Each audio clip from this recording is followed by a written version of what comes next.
অসহায় ও দরিদ্র মানুষের মাঝে ঈদ সামগ্রী বিতরণ করেছে স্বেচ্ছাসেবী সংগঠন আল ইখওয়ান ফাউন্ডেশন। গত রবিবার জামালপুর জেলার বকশীগঞ্জ উপজেলার বাট্টাজুর ইউনিয়নের পূর্ব দত্তের চর শফিউদ্দিন সাহেবের বাড়ির প্রাঙ্গণে 200 পরিবারের মাঝে ঈদ সামগ্রী বিতরণ করা হয়।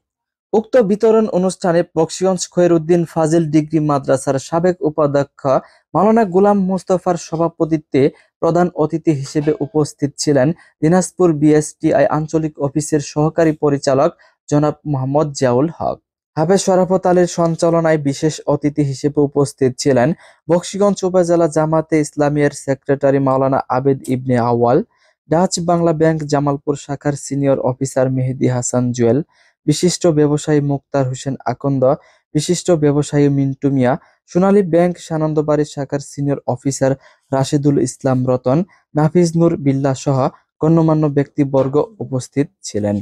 এ সময় আল ইখওয়ান ফাউন্ডেশনের সভাপতি মাওলানা আবুল কালাম আজাদ বলেন, আল ইখওয়ান ফাউন্ডেশন বিভিন্ন সমাজ সেবামূলক কর্মকাণ্ড পরিচালনা করে আসছে, যার মধ্যে শীতবস্ত্র বিতরণ, শিক্ষা সহায়তা, চিকিৎসা সহায়তা ও খাদ্য বিতরণ অন্যতম।